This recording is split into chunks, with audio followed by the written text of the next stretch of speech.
YCP MLC Anantha Babu arrest అయ్యారు. Driver Subrahmanyam హత్య కేసులో సాక్షులను ప్రభావితం చేసిన వ్యవహారంలో పోలీసులు అదుపులోకి తీసుకున్నారు. రాజమండ్రి జిల్లా కోర్టు దగ్గర అనంతబాబును పోలీసులు అరెస్ట్ చేశారు. రాజమండ్రి జిల్లా ప్రధాన న్యాయమూర్తి కోర్టులో విచారణకు ఎమ్మెల్సీ అనంతబాబు ఆయన సతీమణి లక్ష్మీదుర్గ హాజరయ్యారు. అనంతబాబు బెయిల్ రద్దు పిటిషన్పై విచారణ జరిగింది. విచారణ సోమవారానికి వాయిదా వేసింది కోర్టు. కోర్టు నుంచి బయటకు రాగానే అనంతబాబును పోలీసులు అరెస్ట్ చేశారు. దళిత యువకుడు వీధి సుబ్రహ్మణ్యాన్ని అతి కిరాతకంగా హత్య చేసి డోర్ డెలివరీ చేశారనే నేరాపణ మీద అనంతబాబు అతని భార్య లక్ష్మీదుర్గ గారు విచారణ ఎదుర్కొంటూ ఉన్నారు.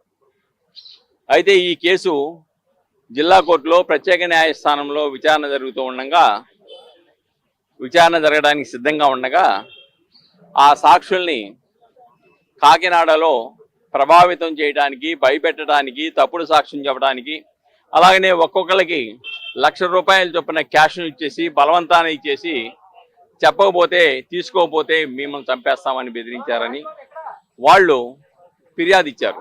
సర్పవరంలో వాళ్ళ నలుగురు దగ్గర నుంచి కూడా ₹4,00,000 పోలీసు వాళ్ళు స్వాధీనం చేసుకున్నారు. అలానే ఎవరైతే ఇది పరిష్కారం చేసి సాక్షులను ప్రభావితం చేయాలన్నారో ఆయన కూడా 4వ ముద్దాయి. ఆయన ఒప్పుదల స్టేట్మెంట్ ప్రకారం కూడా ఆయనకు కూడా ₹1,00,000 ఇస్తామని 25,000 ఇచ్చారు. ఆ 25,000 కూడా ఒప్పుదల స్టేట్మెంట్ ప్రకారం 25,000 కూడా స్వాధీనం చేసుకున్నారు. ఇదంతా అయిన తర్వాత అనంతబాబు గారిని A1 మొదటి ముద్దాయిగా పెట్టి మరొక 4 మీద కేసు నమోదు చేశారు. ఆ కేసు నమోదు చేసి దాని మీద అరెస్ట్ చేయడానికి వెళ్తే ఆయన పారిపోయాడు. తర్వాత ఈరోజు వీధి సుబ్రహ్మణ్యం కేసు ఏదైతే ఉందో అది ఇక్కడ విచారణ జరుగుతోంది. ఈ విచారణలో ఈయన దొడ్డిదారిని వచ్చాడు.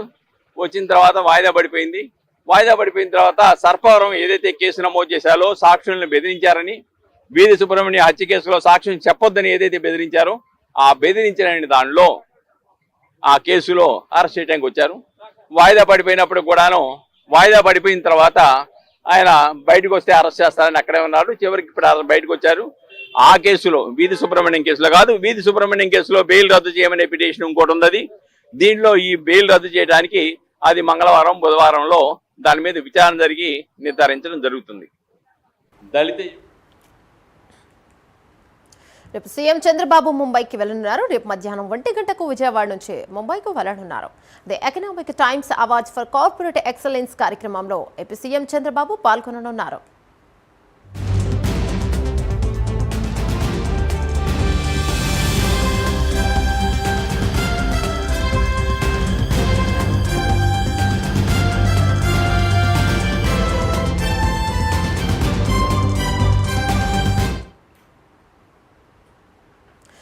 లిక్కర్ స్కామ్ కేసులో ఈడీ దూకుడు పెంచింది. నిందితుల ఇళ్లలో ఈడీ అధికారులు సోదాలు చేస్తున్నారు. చెవిరెడ్డి భాస్కర్ రెడ్డి, రాజకేశ్ రెడ్డి, బాలాజీ, గోవిందప్ప ఇళ్లలో సోదాలు చేస్తున్నారు. కృష్ణమోహన్ రెడ్డి, ధనుంజయ రెడ్డి ఇళ్లలోనూ తనిఖీలు చేస్తున్నారు అధికారులు. హైదరాబాద్, తిరుపతి, విజయవాడలోనూ నిందితుల ఇల్లు, కార్యాలయాల్లో ఈడీ తనిఖీలు చేస్తున్నారు.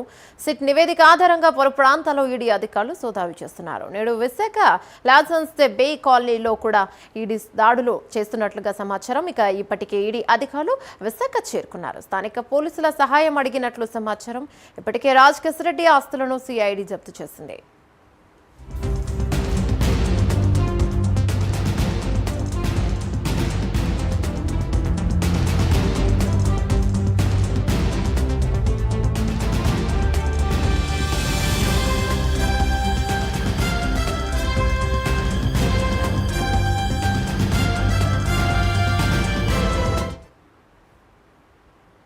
లిక్కర్ స్కామ్ కేసులో ఈడీ అధికారులు దూకుడు పెంచారు. వైసీపీ